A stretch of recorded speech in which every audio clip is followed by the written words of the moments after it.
বিসমিল্লাহির রহমানির রহিম। প্রিয় শিক্ষার্থীবৃন্দ, সবাইকে অনেক অনেক প্রীতি ও শুভেচ্ছা জানিয়ে আমরা অনলাইন অ্যাকাউন্টিং ক্লাস শুরু করছি। আমরা জানি আজকে আমাদের দ্বিতীয় ক্লাস তোমাদের সাথে আমরা হিসাব বিজ্ঞান ক্লাস করব।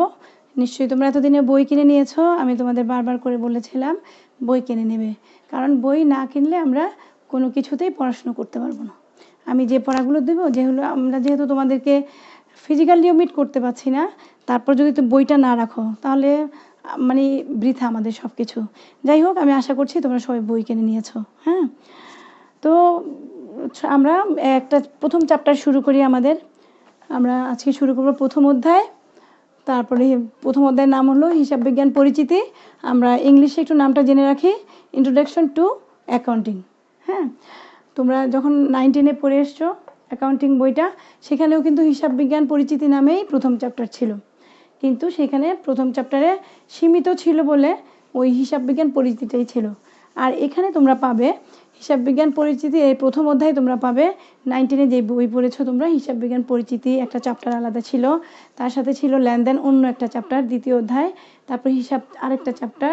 এখানে ওগুলি মিলিয়ে অর্থাৎ 3টা চ্যাপ্টারকে মিলিয়ে ওরা একটা চ্যাপ্টার করেছে, যেটা নাম হিসাব বিজ্ঞান পরিচিতি অথবা ইন্ট্রোডাকশন টু অ্যাকাউন্টিং। আজকে আমরা ওই নিয়ে আলোচনা করব। তো আমরা শুরুতেই যদি যাই, একটা কথা শুরুতে তোমাদের বলে নিয়েছি, সেটা হলো আমরা জানি আমাদের হিসাব বিজ্ঞান যে ক্লাস, আমাদের হিসাব বিজ্ঞানের যে প্রশ্ন বা বই, পরীক্ষা পদ্ধতি সব কিছুই কিন্তু অন্যান্য সাবজেক্ট থেকে আলাদা। যেমন অন্য বিষয়ে হলো সৃজনশীল প্রশ্ন হলে ক, খ, গ, ঘ 4টা অংশ থাকে। হ্যাঁ, তারপর কয়ে হচ্ছে 1 মার্কিংস তোমরা জানো, আমি তাও একটু বলে নিচ্ছি কী কারণে সেটা বুঝবে। আমি কথা শেষ করি। হ্যাঁ, তাহলে বলে কয়ে 1, খয়ে 2, গয়ে 3, ঘয়ে 4, টোটাল 10 নাম্বার। কিন্তু আমাদের হিসাব বিজ্ঞানে দেখো, জানো তোমরা পরীক্ষা দিয়ে এসছো যেহেতু, কয়ে আমাদের হচ্ছে 2, খয়ে 4, গয়ে 4, এই মিলিয়ে আমাদের কত নাম্বার? প্রশ্ন হচ্ছে 10 নাম্বার। কেমন? অর্থাৎ আমাদের কয়ে হচ্ছে কত মার্কস, যদি আমরা ডিস্ট্রিবিউশন দেখাই, কয়ে 2, খতে 4, গয়ের আনসারে 4, এই মিলে হচ্ছে আমাদের 10 নাম্বার। দেখতে পাচ্ছ সবাই? তাতে কি জানো, আমাদের এখানে কিন্তু মানে এই হিসাব বিজ্ঞানের মধ্যে ওই যে জ্ঞানমূলক অনুধাবনমূলক এই ধরনের কোনো প্রশ্নই নেই, আমাদের পুরাটাই হচ্ছে প্রায়োগিক। কেমন? এইটাও হলো প্রায়োগিক, অর্থাৎ প্রায়োগিক মানে এখানেও প্রয়োগ, আমাদের সবগুলোই প্রয়োগ। এখানে আমাদের কিন্তু থিওরি কিছুই নাই। অর্থাৎ তুমি আমাদের যে প্রশ্ন যেভাবে হবে 30 নাম্বার এমসিকিউ আর সিকিউতে হলো 70 নাম্বার, সেই আমাদের 70 নাম্বারের মধ্যে পুরাটাই হলো সিকিউ মানে ক্রিয়েটিভ কোশ্চেন্স। এখানে কোনো রকমে 1 নাম্বারও আমাদের থিওরি লেখার কোনো সুযোগ নেই। হ্যাঁ, পুরাটাই হচ্ছে আমাদের প্রায়োগিক, অর্থাৎ সবগুলি হলো গাণিতিক বিষয়। তাই সেই জন্য আমি তোমাদের বলবো যে আমরা আজকে এই যে পরিচিতি পর্ব যেটা আছে বইয়ের, যেটা হিসাব বিজ্ঞান পরিচিতি, সেখানে যেই আলোচ্য বিষয়গুলো রয়েছে, যেমন ভূমিকা, হিসাব বিজ্ঞানের ধারণা, হিসাব বিজ্ঞানের ভাষা, কেমন, কারণ হিসাব বিজ্ঞানের উদ্দেশ্য, হিসাব বিজ্ঞানের গুরুত্ব, প্রয়োজনীয়তা, উৎপত্তি ও ক্রমবিকাশ এবং মূল্যবোধ ও জবাবদিহিতা সৃষ্টির প্রক্রিয়া হিসাব বিজ্ঞানের ভূমিকা। এছাড়া অন্যান্য বিষয়ের সাথে হিসাব বিজ্ঞানের সম্পর্ক, অর্থাৎ ধরো সমাজবিজ্ঞান, এমনিতেই যেটা বিজ্ঞান, তারপর অর্থনীতি, এইসবের সঙ্গে যে হিসাব বিজ্ঞানের সম্পর্ক রয়েছে। হিসাব তথ্যের ব্যবহারকারী এবং ব্যবহারকারী ও ব্যবহার, লেনদেনের ধারণা, লেনদেনের বৈশিষ্ট্য, লেনদেনের শ্রেণীবিভাগ, লেনদেনে ব্যবহৃত বিভিন্ন দলিলপত্রের ব্যবহার ও ছক, অর্থাৎ চালান, ক্রয় বই, বিক্রয় বই, ক্রয় ফেরত বই, বিক্রয় ফেরত বই, কেমন, এইসব। তারপর রয়েছে দেখো হিসাব সমীকরণ, হিসাব সমীকরণে সেবামূলক প্রতিষ্ঠানের লেনদেনের প্রভাব। এগুলো আমরা কি বলেছি, এগুলো আলাদা একটা চ্যাপ্টার ছিল, সেগুলো আমাদেরকে এখানে 3টা চ্যাপ্টার মিলে একটা চ্যাপ্টার করা হয়েছে। হিসাবের ধারণা, হিসাবের বৈশিষ্ট্য, হিসাবের কাঠামো অথবা ছক, হিসাবের শ্রেণীবিভাগ, তোমরা পড়ে আসছো, হিসাবের শ্রেণীবিভাগ পড়ে আসছো না সবাই? 4 প্রকার হিসাব: সম্পত্তি হিসাব, দায় হিসাব, আয় হিসাব, ব্যয় হিসাব, কেমন, আধুনিক পদ্ধতিতে। এগুলো কিন্তু একটা ভিন্ন চ্যাপ্টার ছিল, এখানে একটা ইনক্লুড করে দিয়েছে তোমাদেরকে। তারপরে হচ্ছে এর বাইরে থাকবে কি ব্যবহারিক সাধারণ উদাহরণ থাকবে, তারপরে সৃজনশীল উদাহরণ, এগুলো আমরা সব কিছু। তারপরে নির্বাচনী, অর্থাৎ বহু নির্বাচনী প্রশ্ন থাকবে এমসিকিউ, আর হলো সিকিউর অনেক সৃজনশীল প্রশ্ন থাকবে এবং উদাহরণ থাকবে, সেগুলো আমরা করব। আমি যেই আলোচনাগুলো আজকে করলাম এখান থেকে আমি সংক্ষেপে তোমাদেরকে কিছু আলোচনা আজকে দেখাবো, যেগুলো হচ্ছে তোমাদের এমসিকিউর জন্য দরকার। এই যে এখানে রিডিংগুলো তোমরা পড়ে নিবে নিজ দায়িত্বে। আমি তোমাদেরকে শুধু কোন টপিকগুলো পড়বে টপিকগুলো টাস্ক দিয়ে যাব। এগুলোর জন্য এমসিকিউর জন্য তোমরা এগুলো তৈরি হবে। কিন্তু আমরা একটা না হয় 2টা ক্লাস করব ধরো থিওরি, তারপরে আমরা প্রায়োগিক চলে যাব, অর্থাৎ অঙ্কের মধ্যে সৃজনশীল অঙ্ক কী করে করতে হয়। চ্যাপ্টার শেষে অবশ্যই আমরা প্রতি চ্যাপ্টার শেষ করে করেই কী পড়বে এমসিকিউগুলো সেগুলো আমরা তোমাদেরকে বলে দিব। আর ওই এমসিকিউগুলো তোমরা বাসায় করে নেবে। আর যেগুলো প্রায়োগিক বিষয় আছে অর্থাৎ সৃজনশীল অঙ্কগুলো এগুলো আমরা বোর্ডে করাবো, অর্থাৎ অনলাইন ক্লাসে আমরা অঙ্কগুলিই করাবো মূলত। কেমন কিছু থিওরি পড়িয়ে মানে সূত্র মতো কোনো কিছু একটু বুঝিয়ে আমরা প্রায়োগিকেই চলে যাব। তাহলে এখন দেখি আমরা একদম শুরুটা যদি করি, যেটা বললাম আমরা হিসাব বিজ্ঞানের পরিচিতি, এর মধ্যে আছে কি হিসাব বিজ্ঞানের ধারণাটা যদি বলি তাহলে কি হয় দেখো। হিসাব বিজ্ঞান মানে কি হচ্ছে দেখো, আমরা পাচ্ছি কি হিসাব যোগ বিজ্ঞান। তাহলে আমরা কি পাচ্ছি হিসাব যোগ বিজ্ঞান, অর্থাৎ হিসাব হচ্ছে কি হিসাব বিজ্ঞান হচ্ছে হিসাব যোগ বিজ্ঞান। হিসাব মানে কি, হিসাব হলো গণনা কার্য পরিচালনা করা, কেমন হিসাব। আর বিজ্ঞানটা হলো কি পরীক্ষা নিরীক্ষার মাধ্যমে প্রাপ্ত যে জ্ঞান সেটা হলো হিসাব বিজ্ঞান। তাহলে আমরা মূল কথায় কি আসলাম, কি বলতে পারি হিসাব বিজ্ঞান হলো কি, হিসাব বিজ্ঞান হলো এমনই একটা বিজ্ঞান যে বিজ্ঞানের মাধ্যমে অর্থাৎ যে শাস্ত্রের মাধ্যমে যে বিজ্ঞানের মাধ্যমে আমরা ব্যবসায় প্রতিষ্ঠানের হিসাব নিকাশের পরে একটা নির্দিষ্ট সময় পরে বা বছর শেষে ব্যবসায়ের ফলাফল নিরূপণ করতে পারি, সেটাই হলো কি হিসাব বিজ্ঞান। হ্যাঁ, তাহলে হিসাব বিজ্ঞানের ধারণাই হচ্ছে এটা। এখন যদি হিসাব বিজ্ঞানের ধারণার পর আমরা যেটা বলবো সেটা হলো হিসাব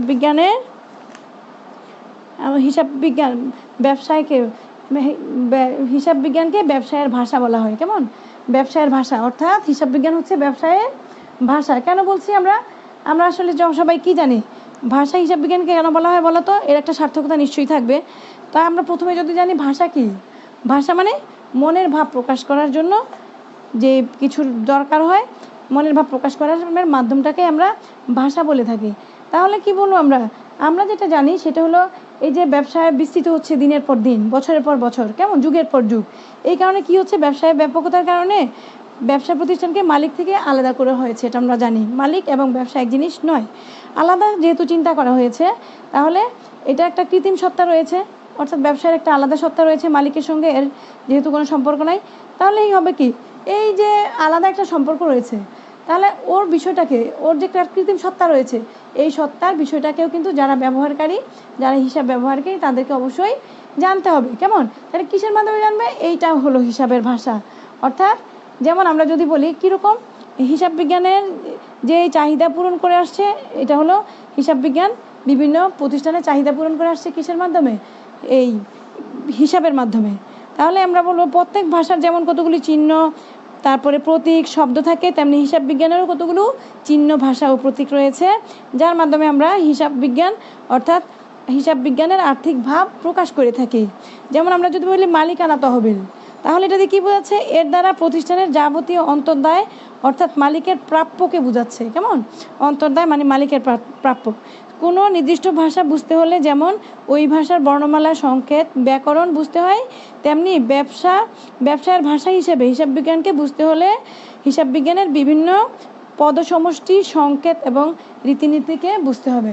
অর্থাৎ হিসাব বিজ্ঞানের কতগুলো রীতিনীতি আছে, ভাষা আছে, এগুলোকে অবশ্যই বুঝতে হবে। হ্যাঁ, তাহলে বিভিন্ন রীতিনীতির মধ্যে আমরা জানি হিসাব বিজ্ঞানের কতগুলো নীতি আছে, একক সত্তা নীতি, তারপর রক্ষণশীলতার নীতি। হ্যাঁ, ওগুলি তোমরা পড়ে নিবে। তারপরে আমরা দেখব যে হিসাব বিজ্ঞানের উদ্দেশ্য। আমরা এবার দেখব কি হিসাব বিজ্ঞানের উদ্দেশ্য। দেখো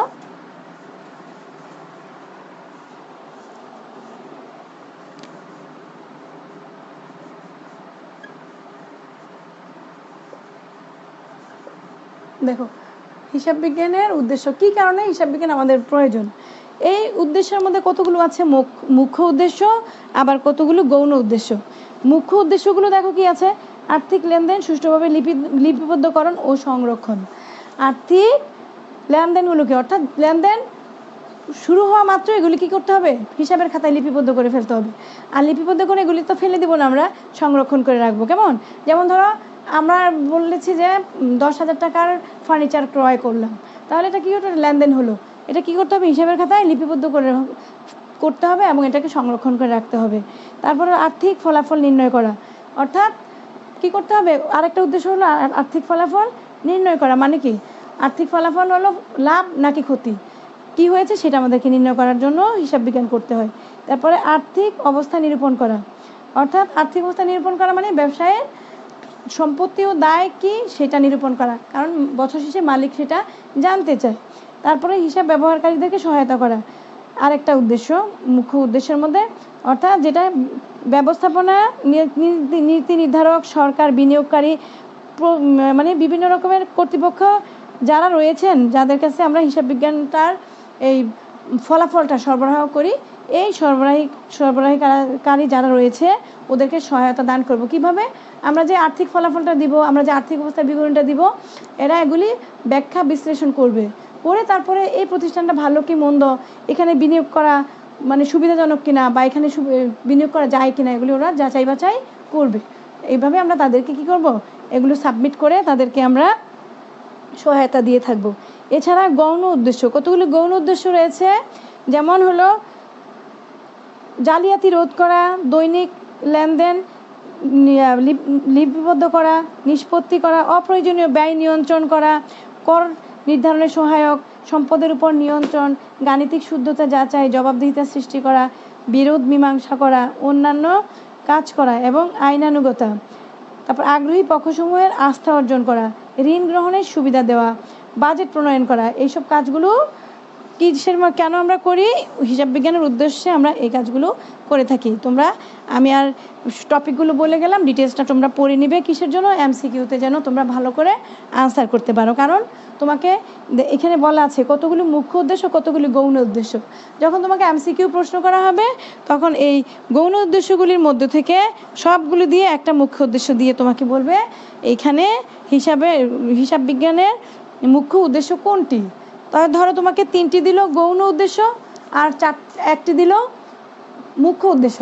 তো যদি তুমি রিডিংটা ভালো করে পড়ো, বইটা মানে থিওরিগুলি যদি ঠিক মতো নিজে নিজে পড়ো, তাহলে তুমি অবশ্যই এটা আনসার করতে পারবে। ঠিক আছে, ওকে। এরপর আমরা দেখব কি হিসাব বিজ্ঞানের গুরুত্ব ও প্রয়োজনীয়তা। হিসাব বিজ্ঞানের উদ্দেশ্য গেল, দেখো একটু ভালো করে, হিসাব বিজ্ঞানের উদ্দেশ্য, বিজ্ঞানের প্রয়োজনীয়তা, গুরুত্ব ও প্রয়োজনীয়তা।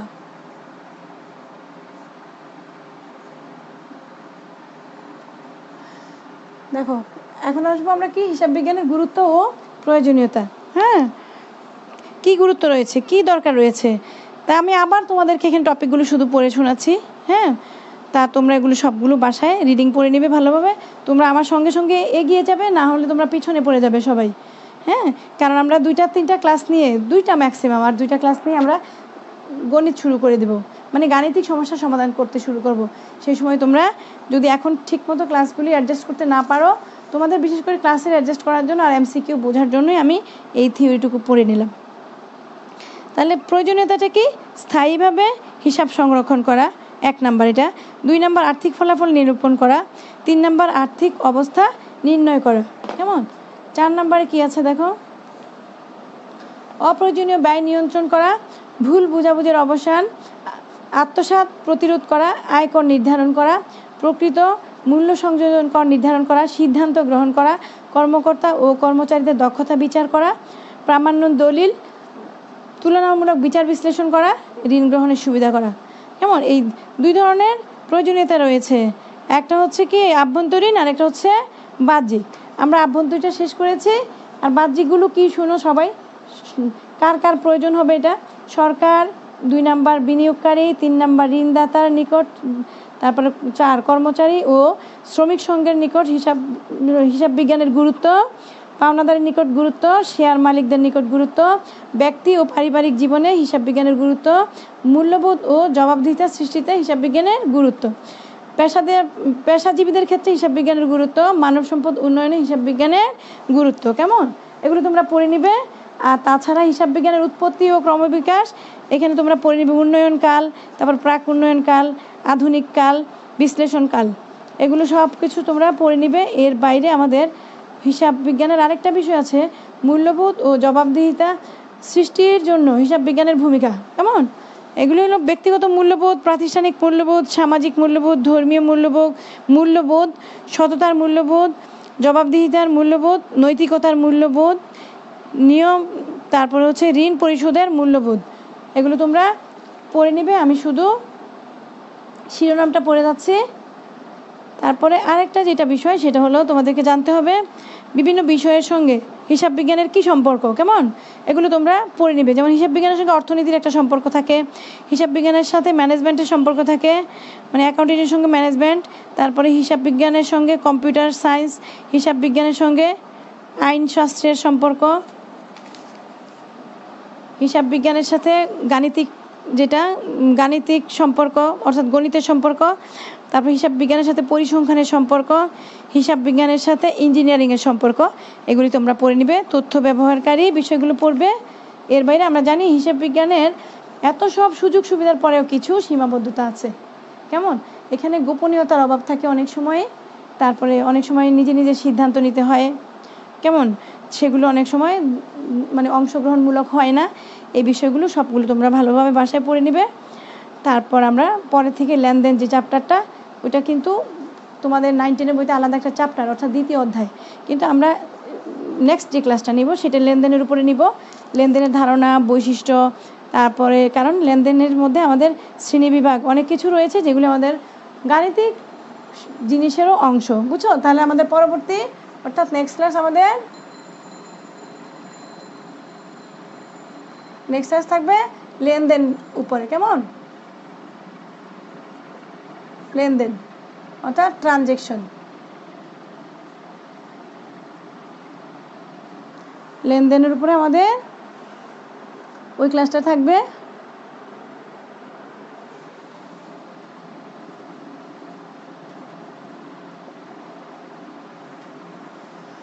সবাই একটু ধারণা নিয়ে নেবে, বাসায় পড়ে একটু ধারণা নিয়ে নেবে। এই সম্পর্কে তোমাদের ধারণা আছে জানি, আমি 9-এ পড়েছো যেহেতু। তারপরে সবাই লেনদেন এই চ্যাপ্টার এই অংশটার উপরে ধারণা নেবে। নেক্সট ক্লাসে আমরা ওই নিয়ে আলোচনা করব। এই বলে আজকে আমি আমার ক্লাস শেষ করছি। সবাই ভালো থেকো, সুস্থ নিরাপদে থেকো। আল্লাহ হাফিজ।